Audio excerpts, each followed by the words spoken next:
So my name is Nirma Madhoo. I'm very proud to say that I am an alumni. I'm happy to be here today.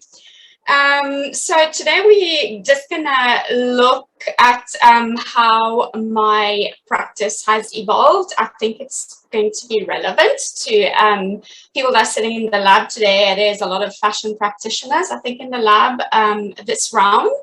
And we're going to take a closer look at my two last fashion media projects, and then I will conclude with some thoughts about fashion praxis. So the thinking and making of fashion in our digital conditions, and consider how this may be critical and sustainable. So I originally trained as a fashion designer, and I don't know if I can hide this little app thing here. I'm not going to play with anything in case I break stuff, so I'll just leave it as that. Yeah, so I was saying I originally trained as a fashion designer at DUT, so I did a national diploma, BTech, MTech, and I started teaching at DUT in 2007, where I'm actually still a member of staff. I'm just on study leave at the moment.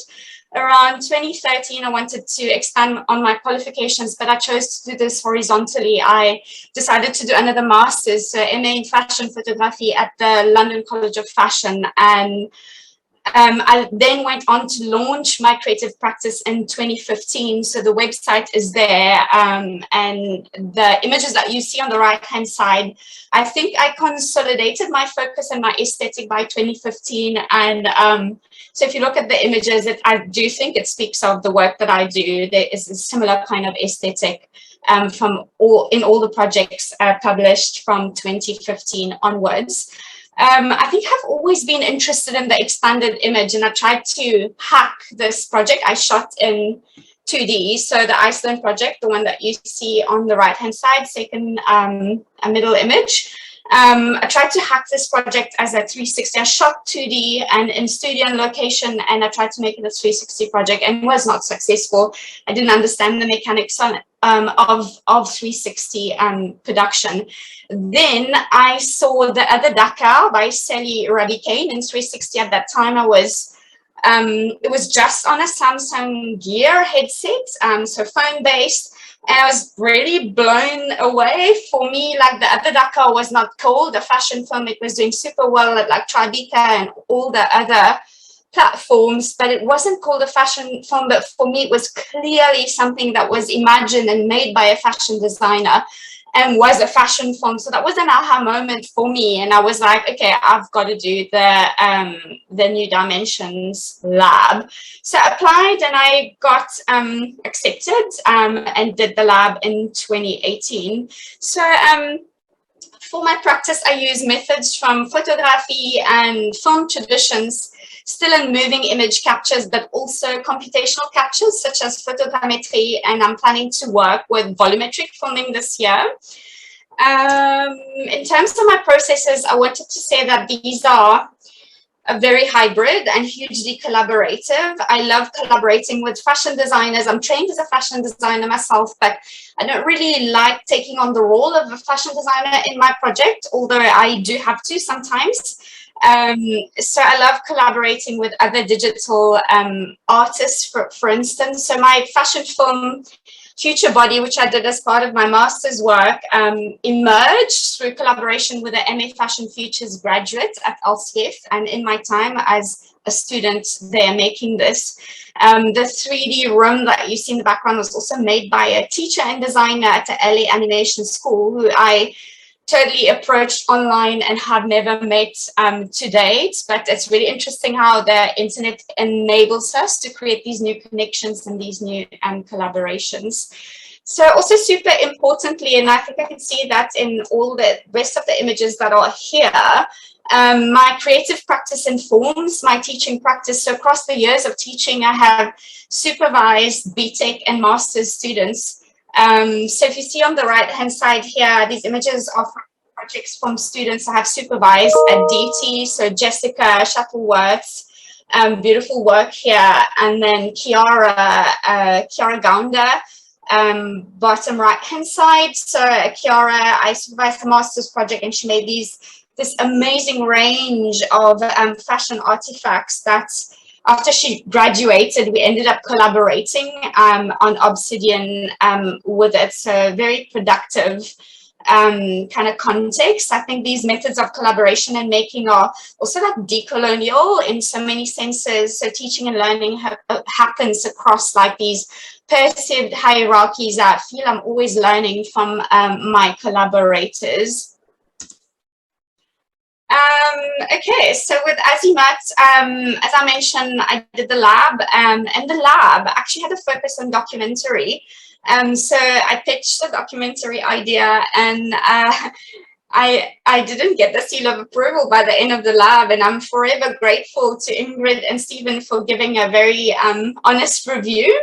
They were like, okay, cool, but no, this isn't really going to work. And I think, yeah, at the time I was like, okay, great, good feedback. But now in hindsight, I just realized how valuable it is to get an honest review as well, because I would have gone off at a tangent to make something that is documentary based, but it's clearly not my medium. So I was reminded to stick with what I'm good at, which is fashion film. And I think that Electric South is so prescient in so many ways as well, because in that space, fashion has gained so much more momentum, and it's actually impossible to overlook fashion in the XR context these days. So anyway, so after the lab, I applied to and got funding from PPC Imaginarium to make a short film, which I pitched as a 360 fashion film idea. So a little bit of budget did definitely go a long way. So the production itself, you can see a selection of screen grabs and images from the work. It looks at landmark brutalist architectural spaces in South Africa, and that's also linking back to PPC. So the funders, the main funders, were kind of like wanted a story that was telling the story of concrete as a material. So my theme, I chose for it to be architectural and looking at brutalism. So yeah, so the point of departure was the brutalist spaces, and then which I conceptualized as a bit of an abstracted story and imaged with fashion performances. So AZIMUTH was created in 3 scenes, and the first scene was imaged underwater. So as part of the lab, we were exposed to like different equipments and what they can do. And so I got a Ricoh Theta and an underwater casing. And so for that first scene, we mounted that on a light stand, which was anchored underwater. So literally camera on light stand. I can't remember what we used to like weigh down, possibly sandbags, maybe something else, but it had to be like held down. And then the model went underwater, dressed, and was just kind of like, you know, swimming and doing these kind of acrobatic movements underwater. And yeah, that's how that was captured. We shot in a small swimming pool, but also we shot in Durban Harbour. So I don't know if any of you have been there, but it's got this incredible expanse of like concrete doluses, which are actually South African invention, I believe, that serve to, I don't know, I think waves crash on there and it serves to control tides or something like that. So anyway, so we captured the model underwater, and then these expanses of the doluses, and then I composited them into this image that wraps around you. So I composited it in Premiere Pro. So the scene is like, you get a very distinct underwater and diluvian kind of effects, because we also designed this soundscape, binaural soundscape, to communicate that kind of sensibility. So it was the first time I edited in 360 in Premiere Pro, and weirdly, my challenge was actually hardware. I think I was editing from a Mac Pro that didn't have a very high spec graphics card. So these days I've shifted to a gamer spec computer, so PC, fast GPU, so editing in 360 is much, much easier. The second scene in AZIMUTH, we went up in the air. So this project was also like looked at elements, so air and water and solids. And so we filmed the talent, Lauren, who is this absolutely amazing South African fashion model, dancer, and artist. And really interestingly, we had somebody else book that canceled at the last minute. So we managed to book Lauren at quite a last minute thing. It was really the best thing that happened for that production. So we filmed her like rigged aerially, as you can see here in front of a green screen. We also then filmed the Steve Biko campus. Some of you that are familiar with beauty might recognize the campus, which is a brutalist structure, was designed in the 1970s, I think, or no, sorry, it was designed whenever it was designed, but the guy that designed it was a well-known architect in the 70s, apartheid style architecture. So it's very oppressive in some ways, but such an interesting space. And especially in that wing where there is this vertical jungle growing across the floors.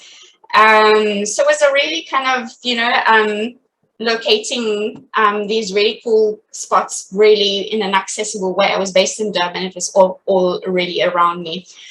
Just a note to say that, so in terms of creating this backdrop for that scene, we sent the Insta360 Pro down a zip line across the atrium. So just in that sense, and also with Lawrence aerial rigging, I worked with professional riggers and a film crew for these two sequences. So you would definitely not try to do this at home on your own. These are things that must be done properly.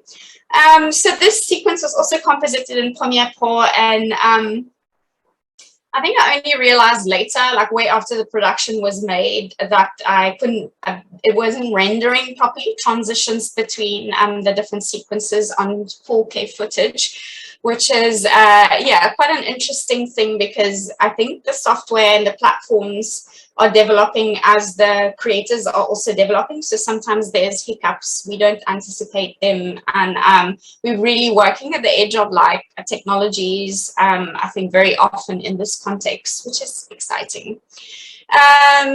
We tried to also create a DIY stereoscopic setup with 2 red cameras. That's how we ended up filming Lauren. So Jimmy, who's was one of the producers on board and handled all the equipment, set up like 2 red cameras at the correct angle. And I have footage of that, but just because of time constraints and a whole lot of other things. So with Imaginarium, I was working on a time limit, and the project had to be made for exhibition by a certain amount of time, so I couldn't get into there. But the footage is there. Maybe I'll get in and work on it at some point. We ended up just using monoscopic export. And then the third scene in AZIMUTH is where it also got like really experimental in an even more digital way. So initially the idea was to image the model inside a photogrammetric capture of the Ponte Tower in Johannesburg, which you may be familiar with. I've always been quite obsessed with, you know, those types of architecture, especially Ponte. And I managed to get LiDAR files that a Joburg company had scanned the inside of a tower. So they had rigged a LiDAR scanner, a laser LiDAR scanner on a drone, and flew the drone up the tower. And we had all these, this raw data. So I wanted to use that for the third scene. And that's actually how I met Jason. He was introduced to me as the king of LiDAR. And so he aligned the files and we looked at them, but the point cloud was too sparse, so we can use it for these purposes. But it was really interesting, you know, handling these files. It's just like so quite sublime in what it kind of like proposes in terms of scale. So Jason ended up modeling the tower in Unity, or in a 3D software, and brought it in Unity. And then I arranged the photogrammetric capture of the model at Black Ginger Animation Studio in Cape Town. So they did it as a favor to one of the producers on the project as well, who, you know, work a lot with Black Ginger, and just organized me a freebie half-day shoot for the model. And I really think, like, looking at this sequence especially, I think it's in so many ways the precursor to what I would do next. So for me, this was the new, like, working with a digital body became yeah, the thing that I wanted to pursue. So with the next project, so this was, as I said, was like made and composited in Unity by Jason, and I thought that like my next project, I wanted to use more of those kinds of technologies. And also at that time, I wanted to learn about closed 3D design platform, fashion design platform, which was already like really growing exponentially at that time. So this then took me to Obsidian. So in the process, I was also kind of like wrapping life in Durban and relocating to Durban and Melbourne as a student.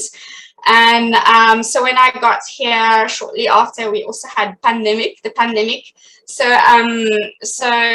lots of, I think, external factors, besides me wanting to work more in Unity and wanting to work more with 3D in terms of external factors. With COVID, we couldn't shoot people, we couldn't, you know, engage in production like we do normally. So 3D made sense at that point in time. So Obsidian was made during the pandemic, and it became even more collaborative.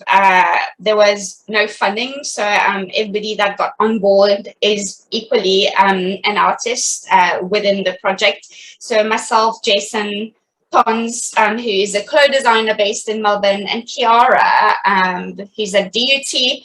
So we were all artists on it, and yeah, so it became this metaverse world on VR chat. And to be quite honest, it started to feel like it was its own world and its own entity. Like nobody really like owned it per se. Maybe the artists that worked on it, but who owns it? I guess we could ask, does it become a kind of digital colonization? I feel like Obsidian is mine or only these people. Yeah, interesting questions, because yeah, the kind of actual context and systems that we have are getting taken into the virtual, and it's worth asking, you know, how that works, and if we want to be replicating the same system in the virtual. Anyway, so with Obsidian, it drew on elements of Octavia Butler's book to imagine this VR world, and I'm just going to read the little poetic blurb to it. So Obsidian, a minor planet, a rogue planet captured by AXP 11's gravitational world, basaltic, melanated, noir, a virtual world inhabited by symbiont and avatar, the INA, homage to Octavia Butler's protagonist in Fledgling.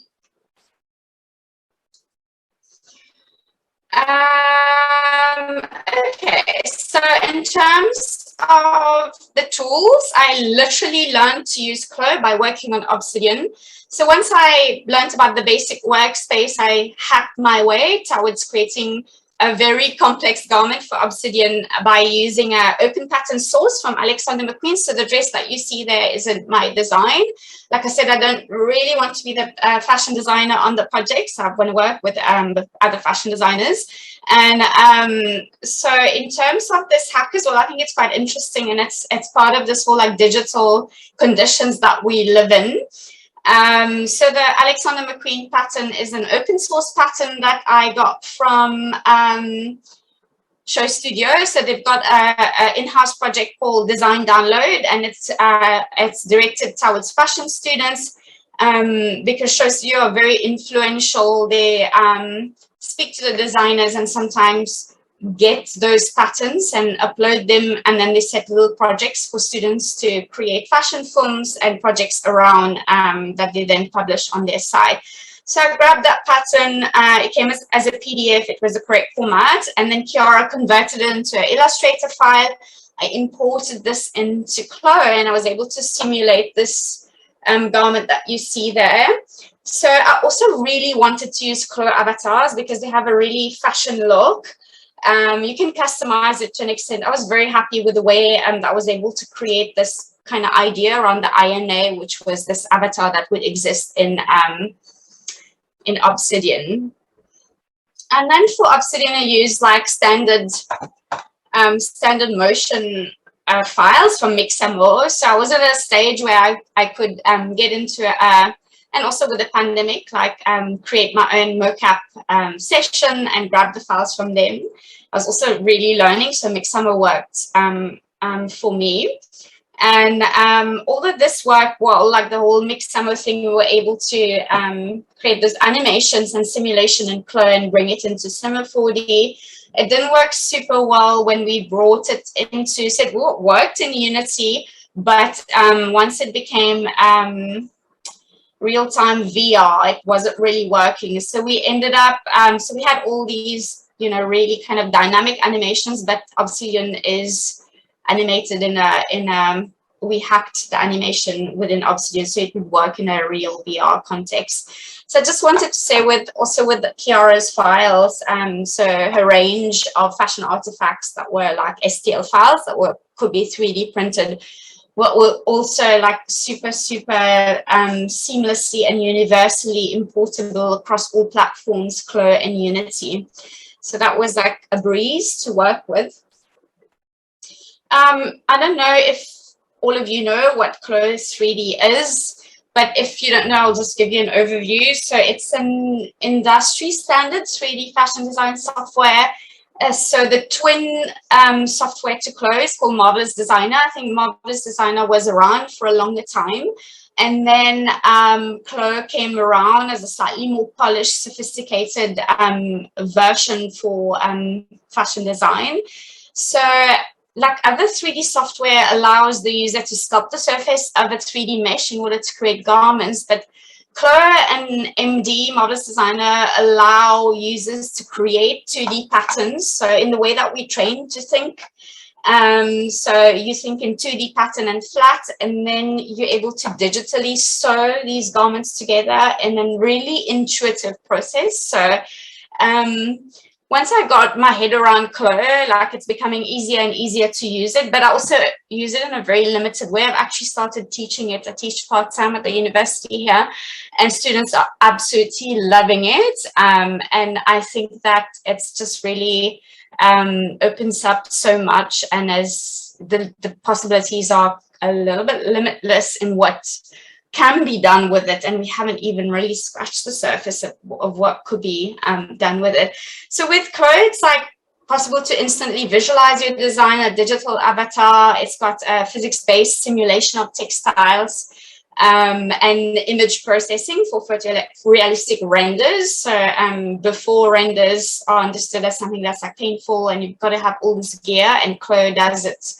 All this hardware. I mean, Clo also requires hardware, but it's much more lighter in the way that it can create a really good render in a short time.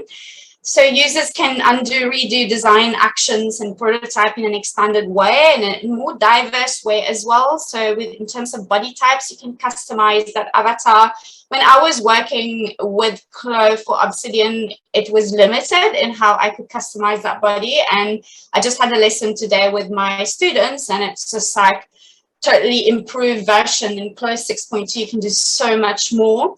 Clo has also loaded up like body types. They would have probably gathered data, so probably scan a whole load of like body shapes and sizes. So they'll offer you a file that you can apply to your avatar, and for example, then switch your avatar from a standard kind of more fashion figure to a, you know, curvy plus even. So this is just at fingertip with Clo. You can also like simulate different fabrics, add surface design, and all of this doesn't generate that waste that physical toiling or marking up entails. So Clo's application is primarily for the fashion industry. Like they sell it as a tool that helps you to cut on your sampling process and cut on your prototyping process, and yeah, sadly, like to make quicker fashion. However, it's also an application, and they are interested in creative applications for Clo as well. And that would include fashion images and increasingly, and very importantly, virtual and metaversal applications for new fashion propositions. I suppose like Clo is like super relevant to many of you at the lab today. So other platform that we use, there was like just and also figuring out interoperability. That's often like an obstacle when you're working with, like, there's no manuals. You have to figure out what can work, develop a workflow for the specific thing you want to do. So Jason had designed some stunning worlds in VR chat, and we chat all the time, and he showed them to me. Like in the beginning, my impression of a VR chat was like, it's a bit deceptive because it's got a bit of a cartoon-like identity. But then after seeing Jason's like VR worlds, and I knew that we had to somehow design something, and that happened for Obsidian. So in terms of the environment, the procedural terrain generation was done by in-world machine by Jason. So we mocked up prototypes then of how to set up fashion installations in the virtual terrain in Unity. Yeah, so the composition happened in Unity. We created assets in different platforms, and it was all brought into that terrain that became the environment in Unity. So literally learned how to use Unity through Obsidian, and Jason taught me how to use Unity. I'm still learning as we go. We use Unity Collaborate to work on the same on that same project. So he would effect changes, and if I updated it my side, then I would see his changes and vice versa. But he really did the bulk of this part of it because he's so much more experienced and knowledgeable, and published that world on VR chat. So he's also the champion of developing these metaverses or these worlds for VR chat. I think my interest with using the metaverse and platforms like VR chat is for the exhibition of fashion. I'm also kind of like deciding and realizing what it is that I want to do as I'm making work. And so in trying to explore in what ways, so in doing this, I'm trying to explore in what ways it can expand the work of fashion makers, mostly for an exhibition context. Another interesting factoid is this world that has got like photorealistic effects is a file of only 150 megabytes. I found that quite stunning. By the time it was decimated, it was just only so large, and yeah, just really amazing what you can do these days. So in terms of exhibition, we had the real-time metaverse world in VR chat in a gallery context. So we had like a tethered Oculus setup. We used Quest 2, also directed remotely by Jason, went and got the gear, made sure it worked. And we set it up for one person to experience at a time, but it's obviously potentially multiplayer. And it's really interesting because you're no longer just going and looking at fashion within the world, but you're looking at fashion with other people within the world. So it changes the dynamics and opens up the ways in which we can imagine exhibition context for fashion. On this slide as well, so this is just some of the process work, previs of how we're going to lay out the gallery. Like for me, it's really important that this experience happens is mediated through a physical space. So that's I'm interested in virtual and actual modalities, like in working together. So we had the VR, but we also had a physical installation with Chiara's artifacts. So basically, Chiara's artifacts were printed and installed in the gallery space, and as a physical display. And then additionally, her artifacts were kind of put on the avatar, and we created a AR installations. So the visitor at the gallery, there were plinths. Sorry, I only have like the mock-up here. I was so busy, I never got to record it on my phone at the gallery, but that was just my desktop when I was developing it at home. But the gallery, we had plinths with the trigger on there. You'd go there and scan it with your phone. It would take you to a place where you could install the app. At that point, we're using Adobe Aero, which is free with Adobe Creative Cloud. And then on your mobile device, then the avatar would pop up and just spin. So it was a really fun way of understanding the exhibition, or expanding the way in which we looked at the project. Okay, so I have here now a kind of walkthrough. So it's just literally being in VR chat, taking out your virtual camera, which is just a mobile phone, in VR chat, and recording what is happening in there. So I'm going to try and play this for you, and hopefully everything goes smoothly with the sound. Let me try and get there.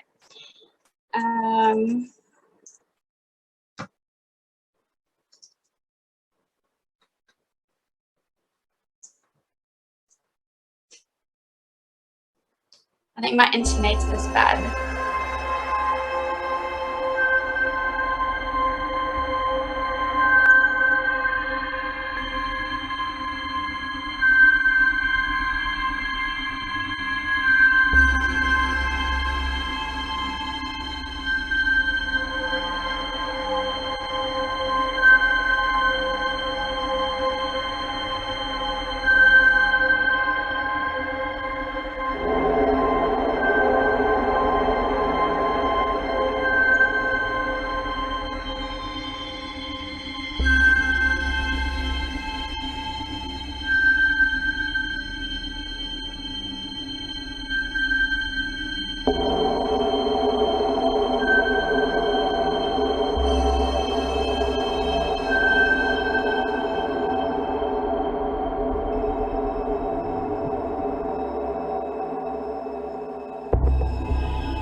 Obsidian, a minor planet, co-orbital. Obsidian, PSV J818.5-22, undetermined. Orbiting AXP 1E-1118. Magnetar, neutron star, within radio nebula F10.1-0.5. W31 HII AXP 1E-11. Obsidian origin unsure. Space velocity undetermined. Obsidian PSV J818.5-22.10. A rogue planet captured by AXP 1E-11. Gravitational well. A neutron star. Precision frequency unpredictable. Obsidian host. Gravitational well. The INA.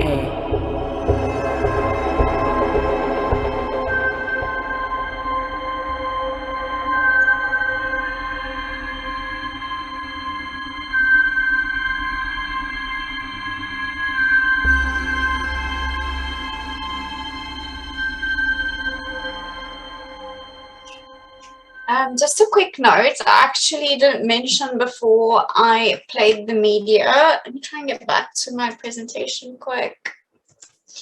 So Obsidian, in terms of Obsidian, the second version that hasn't been uploaded yet, but you saw those kinetic sculptures in there, and they are a direct reference to the work of Iris van Herpen. You would have seen her fashion shows with the kinetic sculptures.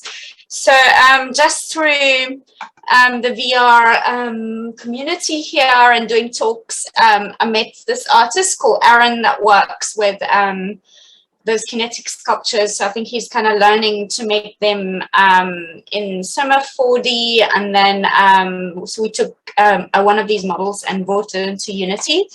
That's his handle at Spirit Particle, and it looks really amazing. But the idea would be to then see where that can be taken a little bit further, so it's not you know, that direct a reference to the work of Van Herpen, but there's effects, I suppose, that we could play around with, VFX graphs and particle system in Unity in order to morph that into something you know, different and for the VR context. All right, so that takes us to got like 2 conclusion slides. I'm doing okay for time. I kind of plan 15 minutes for Q&A. And so in terms of the conclusion, I think looking at a critical approach at fashion and VR, it's a much more democratic space. I mean, luxury brands are also uptaking it very, very hungrily. But digital technologies have democratized the ways in which we can make work. I couldn't imagine making fashion films like years ago, pre-digital tech, and when there's like film and all the expensive equipment. It was very elitist kind of context. So nowadays, it's much easier to access tools and platforms for dissemination for these as well. So fashion itself is in the process of being decentralized. So in the metaverse, it's no longer matters where you are. It doesn't matter if you're where you are physically. It can be Dakar, Durban, Lagos. You don't need to be sitting in Paris or London in order to make and be visible. The digital revolution has definitely changed this. I think we are all testament of this, like sitting in this lab today. But it's really important to carry on making and just be putting stuff out there like all the time. Like I never think it's good enough to just talk about stuff. Like the key is making and putting it out there. Even though if you're not happy with the end product, I'm letting go of an inherent kind of perfectionism and letting projects go out there without being 100% happy with it. And it's actually okay because it's such an experimental context. So in terms of sustainability, I think we will always consume fashion, whether it is in an actual physical world or in the virtual world, which is actually as real as the actual world. So it's not, it's not a fake world. Virtual is as real as the actual. We want to dress ourselves and our avatars in the metaverse as much as we want to dress our physical selves. So tools like Clothes 3D, of course, make the production environment more efficient as it cuts down sampling time and everything. But it's also a tool that is relatively less demanding in terms of energy consumption. Nothing is carbon neutral, of course, but I don't think there's any activity that is carbon neutral. But in relation, I think that digital fashion has a lesser of a carbon footprint. And yeah, so we see like big brands, big companies already uptaking on the context. So Balenciaga has been one of the, forerunners, tapping into the XR context. There was Fortnite in 2020, and just last year they created a video game called Afterworld. The image that you can see here, I think it takes you in a rave in the forest, the whole video game story, and the models look like photogrammetry, but it's actually volumetric filming. I looked into it. So that's also another really powerful tool that I think needs to be more present in XR context. I don't know if there's time to watch this. Let's just see. I think let me maybe mute it and talk to it. So it's really interesting to see how this platform is already capitalizing on kind of digital fashion. It's called Dematerialized. I think that, I don't know about dematerialization. I think it's an attractive idea, like something that's, just not material anymore. But there's also all this talk about digital being materials. So I'm really interested in that aspect of it, pursuing further in my studies as well. So yeah, so very commerce-based, crypto-based activity. And so if you go on that site, you'll see that it's, I was quite surprised. I mean, we all know that it's taking off, but it's really a testament to how much exactly it's taking off. So big brands have their, I think Alexander McQueen has garments on there as NFT and as physical garments as well. So they sell it in a package. So Fidgetal, you can buy the actual sweater and the NFT sweater. So you can wear it in the physical world, and then you can also, your avatar can wear it in the metaverse. Let me try and get to the next slide.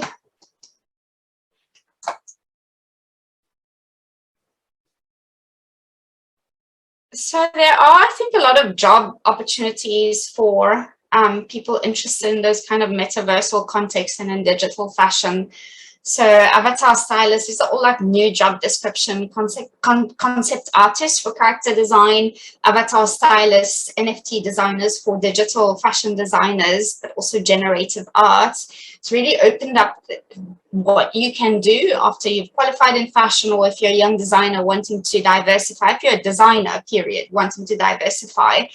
And I think the question I'd like to ask is, how much of this is fostering just another neo-capitalist system? Like, if this kind of context and currency is used to buy Lamborghinis and whatever else, like, what is this actually doing, and how much of it is actually transformative?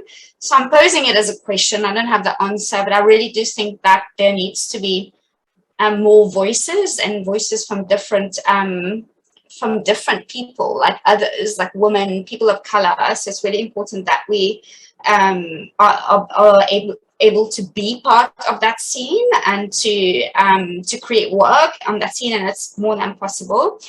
If you check out the Fabricants, so the Fabricants are like at the forefront of digital fashion. You would have heard of them if you're sitting at the lab today. They have a side platform which is called the Fabricant Studio. Maybe I'll go there quickly and we can have a look. There we go. So this is the Medium article, but this is the studio space. So you can literally go on there and get started and make NFTs and sell them. So the Fabricant takes a very small portion in terms of what you create and market there. So I think they try and be ethical in their practice. I don't know, it appears as such. And so you could go there, but you can't do it all the time. So they have season 1, season 2, they launch seasons for minting NFTs. So already, if you are able to design in Chloe or Marvelous Designers, you can go in and be part of that community there. From what I understand, they use the Flow blockchain, I think, in terms of crypto. Very interesting to see a lot of those places are Ethereum based when you're looking Ethereum blockchain based, but it appears that Fabricant is using the Flow blockchain and currency in order to trade on that market space. So I think that's it. I want